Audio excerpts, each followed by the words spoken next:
अजीज़ दोस्तों नमस्कार। अजीज़ दोस्तों, कराची के जमशेद टाउन में जहाँ का मैं रहा हूँ 2 साल, वहाँ पे एक मंदिर है, श्री हनुमान पंचमुखी मंदिर। वहाँ के जो हेड हैं जो वो श्री रामनाथ जी हैं। और उन्होंने मुझे ये बताया था कि दुनिया में हिंदुओं के 4 सबसे पुराने मंदिरों में से एक ये मंदिर है। मैं पहले इसके बारे में डिटेल आपके सामने रख चुका हूँ, लेकिन आज ये खबर आई है तो मुझे वापस ज़रूरत पड़ी कि मैं आपके सामने उसकी डिटेल रखूँ।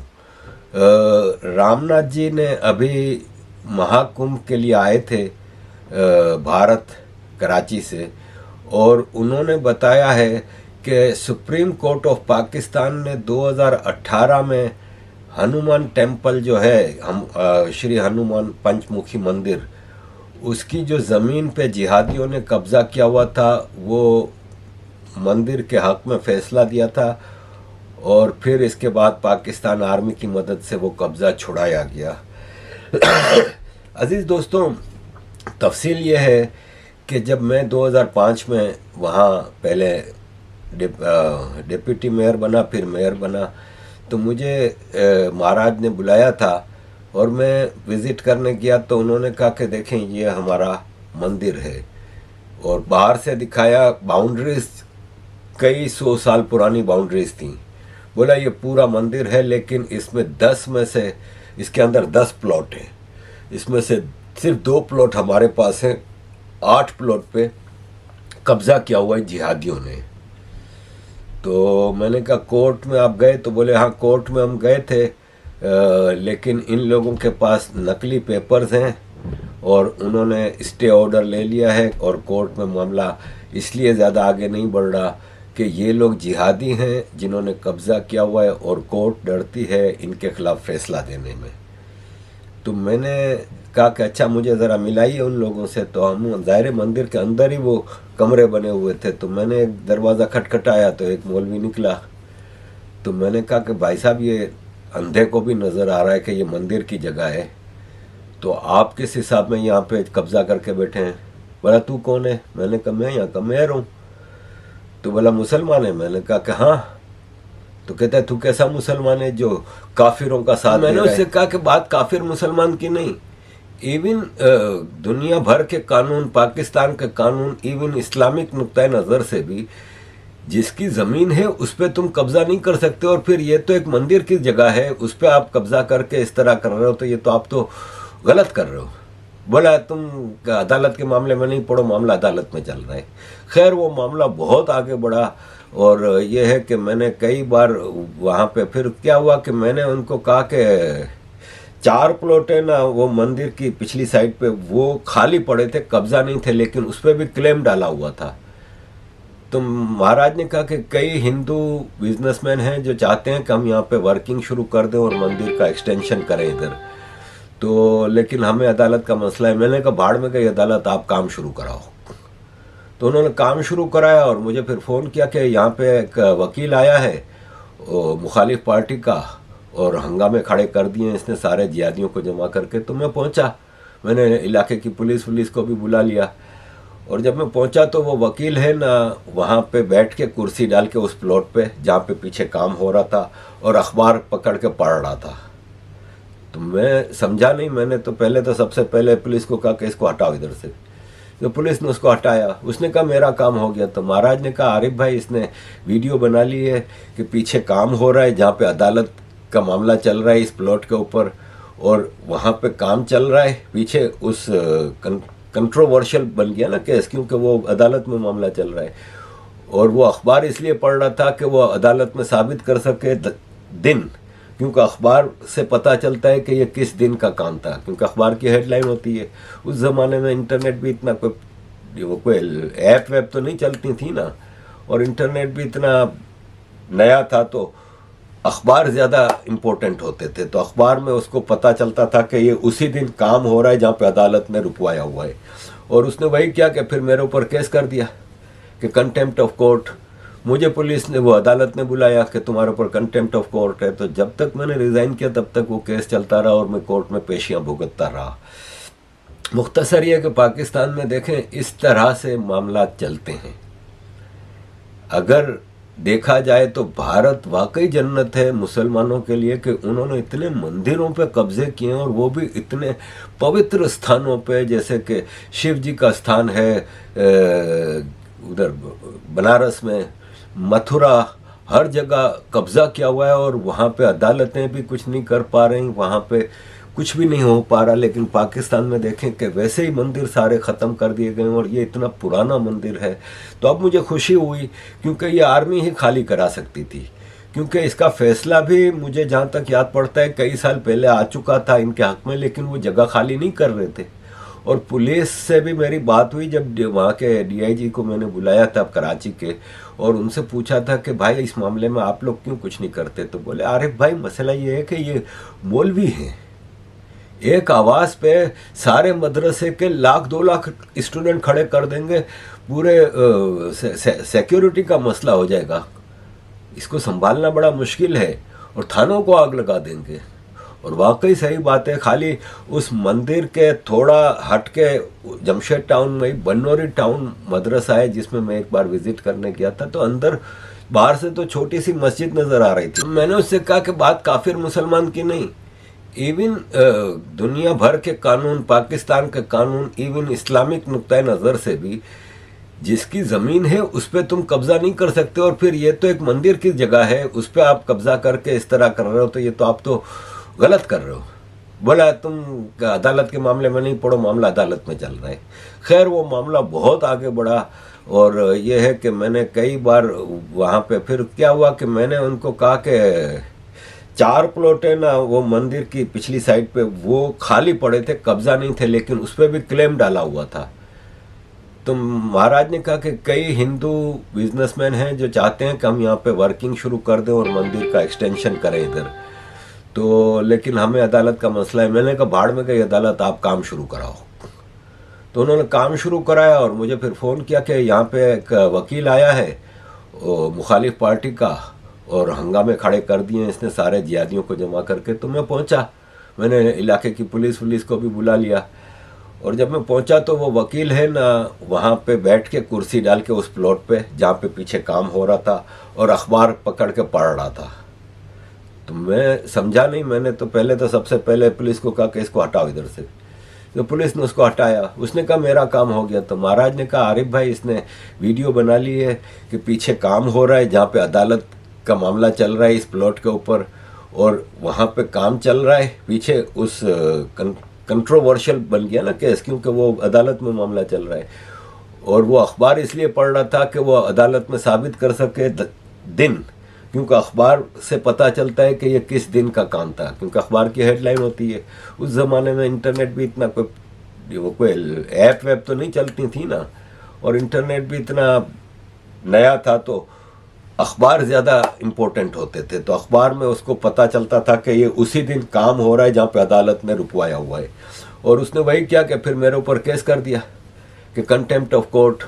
मुझे पुलिस ने, वो अदालत ने बुलाया कि तुम्हारे ऊपर कंटेम्प्ट ऑफ कोर्ट है। तो जब तक मैंने रिज़ाइन किया तब तक वो केस चलता रहा और मैं कोर्ट में पेशियां भुगतता रहा। मुख्तसर ये कि पाकिस्तान में देखें इस तरह से मामला चलते हैं। अगर देखा जाए तो भारत वाकई जन्नत है मुसलमानों के लिए कि उन्होंने इतने मंदिरों पे कब्जे किए और वो भी इतने पवित्र स्थानों पे, जैसे कि शिव जी का स्थान है उधर बनारस में, मथुरा, हर जगह कब्जा किया हुआ है और वहाँ पे अदालतें भी कुछ नहीं कर पा रही, वहाँ पे कुछ भी नहीं हो पा रहा। लेकिन पाकिस्तान में देखें कि वैसे ही मंदिर सारे ख़त्म कर दिए गए और ये इतना पुराना मंदिर है। तो अब मुझे खुशी हुई क्योंकि ये आर्मी ही खाली करा सकती थी, क्योंकि इसका फैसला भी मुझे जहाँ तक याद पड़ता है कई साल पहले आ चुका था इनके हक़ में, लेकिन वो जगह खाली नहीं कर रहे थे।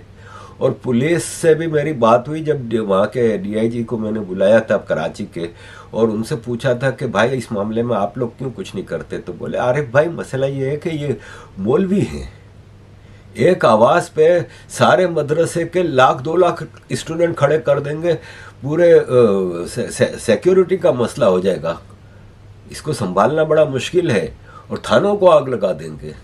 और वाकई सही बात है, खाली उस मंदिर के थोड़ा हट के जमशेद टाउन में बन्नौरी टाउन मदरसा है जिसमें मैं एक बार विजिट करने गया था, तो अंदर बाहर से तो छोटी सी मस्जिद नजर आ रही थी, तो बाहर से तो वो छोटी सी मस्जिद लग रही थी, जब मैं अंदर गया तो बिल्डिंगें बनी हुई थी 4-4 मंजिला, और इतना पीछे पूरा कंपाउंड था, और बड़े बड़े अरबी जुब्बों में वहाँ पे लड़के घूम रहे थे, टोपियाँ पहनी हुई, दाढ़ियाँ, और किसी ने मुसल्ला उठाया हुआ है, किसी ने कुरान उठाया हुआ है, और एक पूरा माहौल था। मैं अपने सेक्रेटरी को देखा, अच्छा मैं ज़्यादा बोल भी नहीं सकता था कि वो मेरे स्वागत के लिए आए हुए थे वहाँ के मौलवी सारे, तो मैंने कहा कि अच्छा मैं तो समझा था कि यहाँ पे तो एक मस्जिद है, यहाँ तो बोला 10,000 स्टूडेंट हैं, पूरी दुनिया के स्टूडेंट हैं। अब दुनिया के मतलब वो सारे मुसलमान एक्सट्रीमिस्ट आए होंगे ना उधर, और पाकिस्तान में एक मस्जिद में पढ़ने के लिए कौन आएगा मदरसे में। तो ये बन्नौरी टाउन एक्चुअली देवबंदियों का बहुत बड़ा मदरसा है। तो मैं हैरान रह गया, पता चला बन्नौरी टाउन का कराची के एंड पे, कराची के अंदर ही एक और मदरसा है जो इससे भी बड़ा है। और ये तो एक फिर बरेलवियों का फैज़ान मदीना नाम का जो है, ये जो मदनी चैनल वालों का, उनका भी इतना बड़ा नेटवर्क है। उनके पास तो मैं कभी गया भी नहीं था, और वो जमशेद टाउन में नहीं था वैसे, और वो भी इतना बड़ा नेटवर्क है। तो मैं हैरान रह गया, मैंने कहा बात तो तुम्हारी सही है, यहाँ पे तो ये बलवा हो जाएगा और पूरे शहर का अमन खराब हो जाएगा। तो फाइनली अब कम से कम फौज ने वो खाली करा दिया है, और अब रामनाथ जी कह रहे हैं कि अब हम कोशिश कर रहे हैं कि इस सारे प्लॉट पे इस मंदिर का एक्सटेंशन करें ताकि टूरिज्म बढ़े। तो डेफिनेटली ये दुनिया में इतना पुराना मंदिर है, तो पूरी दुनिया से और ख़ास तौर पे भारत से अगर विज़िट करना चाहेंगे तो एक अच्छी डेवलपमेंट है। मुझे बड़ी खुशी हुई कि ये काम हो गया, और रामनाथ जी की एक कंटिन्यूस इसके ऊपर मेहनत थी।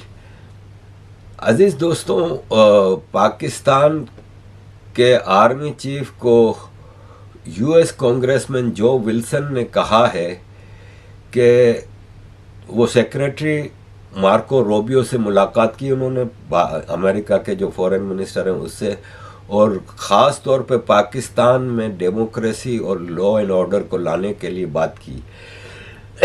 इसके बाद उन्होंने ट्वीट किए कि grateful to meet with secretary Rubio, we understand the importance of freedom and democracy around the world, I look forward to working with him to restore democracy in Georgia, Tunisia and Pakistan and ease sanction on Syria. इसके बाद उन्होंने एक और tweet की जिसमें उन्होंने कहा कि general Asim Munir, de facto military ruler of Pakistan, go back to the barracks and military rule and free Imran Khan. अजीज़ दोस्तों, ये सख्त किस्म की स्टेटमेंट्स हैं जो अमेरिका से आ रहे हैं, लेकिन दूसरी तरफ पाकिस्तान के army chief general Asim Munir dictator England के दौरे पे आए हुए हैं, और इंग्लैंड में उनको पूरा मान सम्मान के साथ स्वागत किया जा रहा है, उनका सारा कुछ उनको गार्ड ऑफ ऑनर दिया जा रहा है। दूसरी तरफ पीटीआई वालों ने और कई और लोगों ने प्रोटेस्ट भी किए हैं, पाकिस्तान हाई कमीशन पे भी प्रोटेस्ट किए हैं, ब्रिटिश प्राइम मिनिस्टर के घर के सामने भी प्रोटेस्ट किए हैं, लेकिन इंग्लैंड बहुत ज़्यादा मान सम्मान दे रहा है। आफ्टर ऑल आपको पता है कि पाकिस्तान आर्मी ब्रिटेन की बनाई हुई है। वैसे तो इंडिया जो था ब्रिटिश इंडिया, उसकी आर्मी ब्रिटेन ने बनाई थी, लेकिन पाकिस्तान आर्मी पे इनकी खुसूसी मोहब्बत इसलिए रही है कि ये पाकिस्तान और इंडिया के पार्टीशन से 1 साल पहले इन्होंने मुस्लिम आर्मी को अलग कर दिया था, और ऑलरेडी आर्मी के लोगों को बताया था कि पाकिस्तान बनने जा रहा है, तो आप कौन सी आर्मी में जाएंगे। तो वो मुस्लिम जो पाकिस्तान आर्मी में गए थे वो पाकिस्तान में भेज भी दिए गए थे, और आर्मी को यहाँ पे भेज दिया गया था। पाकिस्तान आर्मी के पहले 2 चीफ ब्रिटिश थे, पाकिस्तान की आईएसआई के लॉन्गेस्ट सर्विंग जो डीजी थे वो भी ब्रिटिश थे, और British royal college of British है जो royal defence college of Britain है, उसमें पाकिस्तान की आर्मी के सारे रंग रूप पढ़ के आते हैं। तो इसलिए ये इनका ख़ास ब्रिटेन की इस पे नज़र है, पाकिस्तान आर्मी पे इनका आशीर्वाद है और ये इसको पाल रहे हैं। अजीज़ दोस्तों, थोड़ा क्रिकेट की तरफ आते हैं। चैंपियंस ट्रॉफी की ओपनिंग में जब एयरफोर्स ने हमला कर दिया स्टेडियम के ऊपर, तो न्यूजीलैंड के खिलाड़ी जो प्रैक्टिस कर रहे थे और जो कर रहे थे वो डर के इधर उधर भागने लगे कि ये क्या हो गया, टेररिस्टों ने हमला कर दिया। ये है सिचुएशन, और इसमें पाकिस्तानी इसको प्राउडली वो दिखा रहे हैं कि देखो इंडिया इसीलिए डर के मारे नहीं आ रहा, और ये है कि इंडिया को पाकिस्तान, तो भाई साहब ये खेल के मैदान में तुम एयरफोर्स ला रहे हो, उसमें डरने का क्या सवाल है। दूसरा ये है कि पाकिस्तान क्या अपने अंदर के जो हालात हैं, मामूली मिसाल ले लें कि ये जो साउथ अफ्रीका के 3 प्लेयरों के किट बैग चोरी हो गए प्रैक्टिस के दौरान। कैप्टन टी बाबूमा ने कंप्लेन भी की है। इसी तरह रचिन रविंद्रा जो कि न्यूजीलैंड के प्लेयर हैं, वो ज़ख्मी हो गए थे तो हॉस्पिटल गए, तो हॉस्पिटल में उनका मोबाइल चोरी हो गया। ये इंटरनेशनल प्लेयर्स के साथ हो रहा है, इस मुल्क में आप क्रिकेट कैसे चलाओगे। दूसरा ये है कि देखें, ये फ़र्क है इंडिया और पाकिस्तान का। जब पाकिस्तान में एक इंटरनेशनल टीम आती है या इवन पीएसएल खेलने भी आते हैं, तो इतना सिक्योरिटी स्क्वाड होता है कि प्लेयर को ऐसा महसूस होता है कि हम कोई जंग लड़ने जा रहे हैं, और फिर ग्राउंड में वो परफॉर्मेंस कैसे देंगे जब हर तरफ उनको ये डर होगा कि यार कोई हमला ना हो जाए, कोई कुछ ना हो जाए। तो फ़र्क है, इंडिया में प्लेयर जाते हैं, इंजॉय कर रहे होते हैं, फ्री माहौल मिला होता है, उनको कहीं भी जाना हो जा सकते हैं, बाहर डिनर करने जाते हैं, पब जाते हैं, घूमने फिरने जाते हैं, उनकी फैमिलीज आती हैं। यहाँ तो किसी की फैमिली भी नहीं आई है खौफ के मारे, वरना वहाँ पे आप देखते हैं कि आईपीएल में सबकी फैमिलीज भी आई हुई होती हैं और इंजॉय करने आते हैं। इंडिया जाने की हर प्लेयर की इच्छा होती है कि हम इंडिया जाके खेलें, लेकिन पाकिस्तान तो कोई आना नहीं चाह रहा, ज़बरदस्ती इनको लेके आया जा रहा है। तो ये है कि अब एक मिसाल ले लें कि ये ट्रेविस हेड हैं, ये कह रहे हैं कि इंडिया आईपीएल में क्राउड इनक्रेडिबल होता है, इंडिया के लोग इनक्रेडिबल हैं, इंडिया क्रिकेट खेलने के लिए एक बहुत ही महान जगह है। ये फ़र्क है। और ट्रेविस हेड है, वो सिर्फ ऑस्ट्रेलिया के लिए खेलते हैं और आईपीएल और किसी लीग में नहीं खेलते। ऐसे कई प्लेयर हैं ऑस्ट्रेलिया के, स्टार्क है, ये लोग ज़्यादातर सिर्फ ऑस्ट्रेलिया के अलावा आईपीएल में खेलना पसंद करते हैं, इसलिए कि पैसा भी बहुत ज़्यादा है और इन्जॉयमेंट है। वो यहाँ पे 2-3 महीने आईपीएल के लिए रहते हैं तो खूब इंजॉय करके जाते हैं।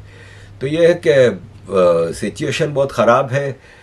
मैं समझता हूँ आईपीएल को पाकिस्तान को डिस्कार्ड करना चाहिए, इनको क्रिकेट के वेन्यू के हवाले से इनको क्रिकेट यहाँ पे ख़त्म कर देनी चाहिए और पाकिस्तान भले दुबई वुबई को अपना घर बना ले। अजीज़ दोस्तों, बाबर आजम को मैन ऑफ द मैच मिलना चाहिए था पहले मैच में। उन्होंने 320 का टारगेट था, उसके मुकाबले के लिए 90 बॉल पे 64 रन बनाए। ओपन किया और पूरी टीम को प्रेशर में लेके आ गए।